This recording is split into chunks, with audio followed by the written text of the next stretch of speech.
नमस्कार बंधुरा ঐশীস किचेने सबाइके जानाई स्वागत। आज आमी आपनादेर सामने आबारो एकटा नतून रेसिपि निये चले एसेछि। आज आमी देखाबो चिकेन कीमा दिये दारुण स्वादेर घुगनी और संगे आछे नरम फुलको लुचि। आपनारा देखुन आमी किभाबे करी। देखुन आमी एखाने मयदा नियेछि, एर मध्य दिये दिलाम 1 टीस्पुन चीनी। एरपर एर मध्य आमी स्वाद मतो लवण दिए देब,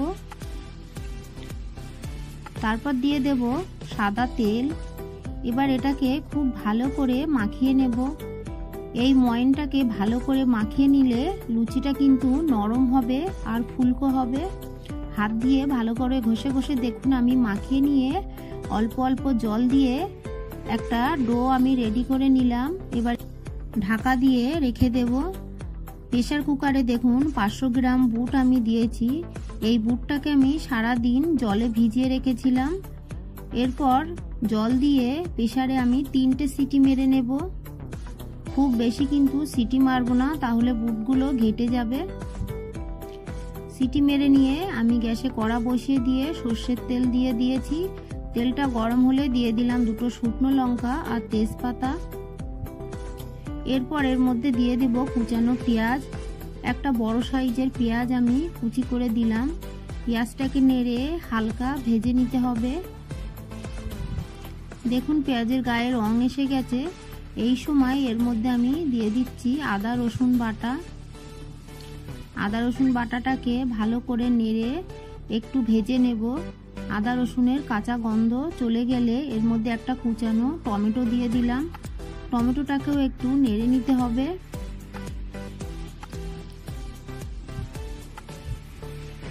এই সময় এর মধ্যে আমি দিয়ে দেব অল্প লবণ। লবণটা এই সময় দিলে টমেটোটা তাড়াতাড়ি সফট হয়ে যাবে। কিছুক্ষণ আমি এইভাবে নেড়ে নেব। দেখুন ভালো করে আমি নেড়ে নিয়েছি।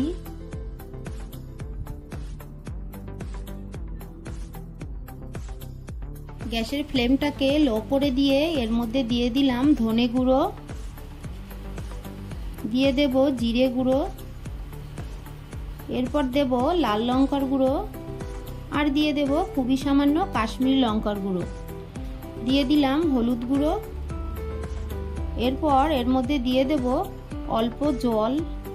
যেহেতু আমি সব শুকনো মশলা দিয়েছি, অল্প জল দিয়ে মশলাটাকে কষিয়ে না নিলে পুড়ে যাবে আর কালারটা ভালো আসবে না। দেখুন ভালো করে আমি কষিয়ে নিয়েছি। এরপর দিয়ে দেব কুচানো chicken piece. Solid chicken piece আমি ছোট ছোট পিস করে দিয়ে দিলাম। দিয়ে দেব চেরা কাঁচা লঙ্কা, দিয়ে চিকেনটাকে ভালো করে নেড়ে কষিয়ে নেব। দেখুন চিকেনটাকে আমি ভালো করে কষিয়ে নিয়েছি। এরপর এর মধ্যে আমি দিয়ে দেব লবণ, দিয়ে আরো কিছুক্ষণ নেড়ে নেব।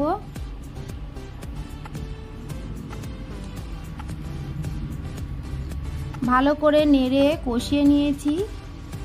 এরপর এর মধ্যে আমি দিয়ে দেব একটা ম্যাশ করে নেওয়া আলু। আলুটাকে আমি হাত দিয়ে ম্যাশ করে নিয়েছি, খুব ভালো করে কিন্তু ম্যাশ করিনি। এই আলুটা দিলাম গ্রেভিটা ঘন হওয়ার জন্য। আপনারা যদি আলু খান দেবেন, না হলে আলুটাকে স্কিপ করে দেবেন। বেশ কিছুক্ষণ নেড়ে চেড়ে এর মধ্যে 1/2 টিস্পুন গরম মশলার গুঁড়ো দিলাম। আমি সানরাইজের শাহি গরম মশলা দিলাম। দিয়ে এরপর এর মধ্যে দিয়ে দিচ্ছি অল্প জল। এই জলটা দিয়ে চিকেনটাকে আমি সেদ্ধ করে নেব। যেহেতু আমার আগে থেকে বুট সেদ্ধ করা আছে, বুটগুলো আমি দিয়ে দিলাম। দেখুন বুটগুলো সব আস্ত আছে আর হাত দিয়ে চাপলেই গলে যাচ্ছে। এরকমই কিন্তু বুটটাকে সিদ্ধ করতে হবে, তাহলে খেতে বেশি ভালো লাগবে। এর মধ্যে আমি আরো একটু লবণ দিয়ে ভালো করে কষিয়ে নেব। ভালো করে কষিয়ে নিয়ে দিয়ে দিলাম পরিমাণ মতো জল। জলটাকে দিয়ে নেড়ে দিয়ে বেশ কিছুক্ষণ আমি ফুটিয়ে নেব। খুব বেশি জল আমি দিলাম না, আগে থেকে চিকেনটাকে সেদ্ধ করে নিয়েছি, বুটটাকে সেদ্ধ করে নিয়েছি। আরও একটু লবণ দিয়ে দিলাম, আমি কিন্তু অল্প অল্প করে লবণ দিচ্ছি, লবণটা চেখে তারপরেই দিলাম, আপনারা ভালো করে চেখে তারপরে দেবেন। এরপর আমি গরম মশলার গুঁড়ো দিয়ে দিলাম 1/2 টিস্পুন।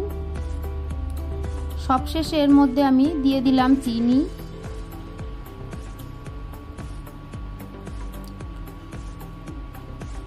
চিনিটাকে দিয়ে ভালো করে আমি দেখে নিলাম ঝাল, নুন, মিষ্টি সবই ঠিক আছে। এরপর এর মধ্যে আমি দিয়ে দিলাম ভাজা মশলা, এখানে আছে গোটা জিরে, গোটা ধনে, গোটা শুকনো লঙ্কা, শুকনো খোলায় নেড়ে আমি গুঁড়ো করে দিলাম। এটা দিলে এর টেস্টটা বেশি ভালো আসে। রান্নাটা আমার হয়ে গেছে, আমি গ্যাসের ফ্লেমটাকে অফ করে দেব। আর লুচি ভাজাটা আমি দেখালাম না, সবাই তো লুচি ভাজতে জানে, আমি আর লুচি ভাজাটা দেখালাম না। আপনাদের ভালো লাগলে আমার চ্যানেলটিকে সাবস্ক্রাইব করবেন, পাশে থাকা বেল আইকনটি ক্লিক করে দেবেন, তাহলে আমার নতুন নতুন ভিডিওর নোটিফিকেশান আপনাদের কাছে পৌঁছে যাবে। একটা লাইক করতে ভুলবেন না, আমাকে কমেন্ট করে জানাবেন। ভালো থাকবেন, সুস্থ